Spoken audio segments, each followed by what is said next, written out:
In this video today, I'm going to give you my full honest review of the brand new Adidas ZG21 golf shoes. Now, these are the latest spiked golf shoes from Adidas that currently retail in the UK for £150. There are a few different versions of this shoe available, and as you can see here that I've got the latest version. There's also a version that has a boa fastening system, and there's a wide fit version as well. I've used these shoes out on the course several times now, so I'm going to be able to tell you how they fit, how they feel, and how they actually perform. Now, if you do like the look of these shoes and you want to get a pair of these for yourself, then I have included my affiliate links down in the description below. If you find this video helpful, then make sure you smash that like button and let's jump straight in. Kind of feel like I need a pina colada with this shirt, you know? I feel like I'm on holiday. Now, this is easily the most lightweight spiked golf shoe that Adidas, I think, have ever made. A lot of the midsole foam used is Adidas Light Strike, which you can see at the back of the shoe here. And according to Adidas, that's around 40% lighter than regular EVA foams. Now, interestingly, Adidas have also said that this shoe is 20% lighter than their previously released spiked golf shoes. I can only think that they're talking about the Adidas Tour 360 XT. Now, first of all, I've got to apologise for the state of these shoes. I've been using these golf shoes for around 2 years now as my winter hack shoes. However, I thought it'd be interesting to actually see if Adidas's claim is right, because both of these shoes are in a UK size 9. So I stuck the ZG21 on the scale, and as you can see here, it come in at 382 grams. Now, when I stuck the Tour 360 XT on the scales, it come in at 490 grams. So actually, Adidas were true to their claim. These were actually 22% lighter compared to my version of the Tour 360 XTs. So this is a seriously lightweight golf shoe, but it's not the most lightweight golf shoe that I've ever tested. That accolade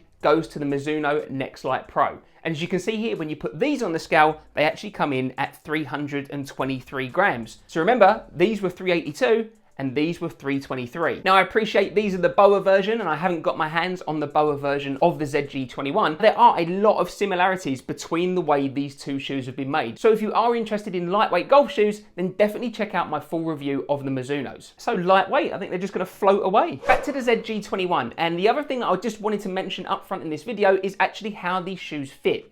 And I've got to say that it's quite a snug feeling. Personally, I think these shoes fit true to size. I'm a UK 9 and these fit me absolutely great. They don't feel like they're pinching my toes at all or anything like that, and they give me a really good locked in fit. What I would say is that it is a snug fit right across the foot there. So if you have got a wider foot, then I definitely recommend you checking out the wide fit versions instead of these shoes. In terms of the style, and you've got a range of different color options to choose from, I've got here a special limited edition version that were released for the Tokyo Olympic Games. Adidas have also very recently released a no-dye colour pack. So the upper and the TPU plastic materials just come in their natural colours, which saves a lot of energy in the production of the shoes and is a really good sustainable message. Taking a closer look at the upper, and you can see Adidas are using their Sprint Skin material here, which is a synthetic material, and it's got this kind of textured bobbled pattern on it that you can see there, which goes right the way around the shoe. It's on all the upper materials. It does feel a little bit rubbery. It's quite a tactile feeling shoe, but it is nice and comfortable on the upper.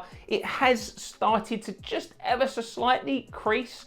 You can see there where I've used this for several rounds, but nothing really to be concerned about. It does mean that it is actually really, really nice and easy to get these clean, just in terms of giving them a quick wipe over with a wet wipe. You can see that you've got the 3 stripes, both on the lateral and on the medial side, and it's got this kind of stripy pattern within the 3 stripes. And then you've also got this quite significant TPU heel counter there at the rear, as well as the Adidas logo on that. And if you take a real close look at the heel counter, along with this TPU fin on the side of the shoe, then it's got this kind of iridescent pattern. It's got an ever so slight little kind of shimmer to it, I guess. From a distance, I'm not entirely sure about the look of the shoes, because I think maybe that this material looks a little bit kind of almost dull and washed out. But up close, when you see that shimmer, it then looks quite cool. Overall, I'd say that the shoe is quite Adidas looking, and by that, I mean it's very, very sporty looking, quite functional. However, you know, it's not necessarily the most outrageous design that you're gonna see. Let's talk about the comfort of this shoe, because that is a really, really important factor. And overall, I've got to say, this is a really comfortable shoe. It's a really nice place to be in. I used it straight out of the box and it didn't give me any blisters whatsoever. So I didn't really need to worry about breaking these shoes in. What I would say is that if you are a regular user of Adidas Boost golf shoes, although there is Boost in the heel of this shoe, the majority of the midsole foam is actually using light strike material. And although that is lightweight, as the name suggests, and it is very responsive as well. It's not really got that cloud-like feeling that you get from Boost. So you do get a nice, soft kind of feeling in the heel of your shoe, but it certainly feels quite a bit firmer, certainly compared to, sorry about the state of these again, but the Adidas Tour 360 XT, which has got full-length Boost shoes, as well as the Adidas Code Chaos. Again, that's got full-length Boost. That being said, it is plenty comfortable enough still to walk 18 holes out on the golf course. The upper has got a 1-year waterproof guarantee, and of course, I did my full Golf Guy Reviews waterproof test. So I poured 300 millilitres of water not only over the upper, but across the tongue and the laces as well. And as you can see here, they did let in a little bit of water through the lace eyelets there. Generally, I think you're gonna be absolutely fine with these shoes out in the rain on a wet course. So how do these perform out on the golf course? Well, I've got to say that I was really impressed with these again, and I really like the ZG21s. They're nice and comfortable, as I've already talked about. The waterproofness held up really well. I actually used these in some pretty wet conditions one of the time I used them, and my feet stayed nice and dry. And I didn't really have any issues with breathability on this shoe as well. I was also really impressed with the grip and traction that I got with these spiked golf shoes as well. So as you can see on the bottom here, you have got these 6 spiked cleats on the bottom there, and you've also got these additional raised points from the TPU outsole as well to give you a little bit of extra traction. The actual outsole itself is extremely thin on the bottom of this shoe to keep the weight of it down. And again, it feels really lightweight out on the course. Now, I did have some initial concerns about the stability of this shoe because they were trying to save so much weight and reduce the amount of materials being used.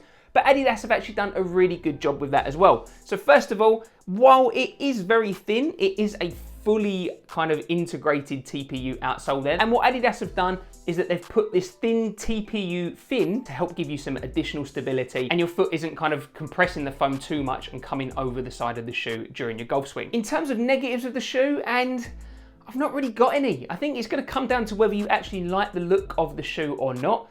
And perhaps if you really want to be nitty-picky about it, then this kind of area here of the shoe might be a little bit tricky to keep clean. It's just started to mark up at the back. It is a different feeling compared to a full-length Boost midsole. It's not quite as soft, but it still is plenty comfortable. Using these after having the Adidas Tour 360 XT for a couple of years, these do feel nice and lightweight. And I've got to admit, I was really impressed with these, and I was really impressed with the Mizuno Nextlite Pros as well. So I do really quite like this trend of going for more lightweight golf shoes, especially for golfers like me who walk the course and don't use a buggy. I hope you enjoyed this review and found it helpful, so make sure you smash that like button if you did. Don't forget, I've included my affiliate links down in the description below. And if you are interested in lightweight spiked golf shoes, then here's my link to my full review of the brand new Mizuno Nextlite Pro golf shoes.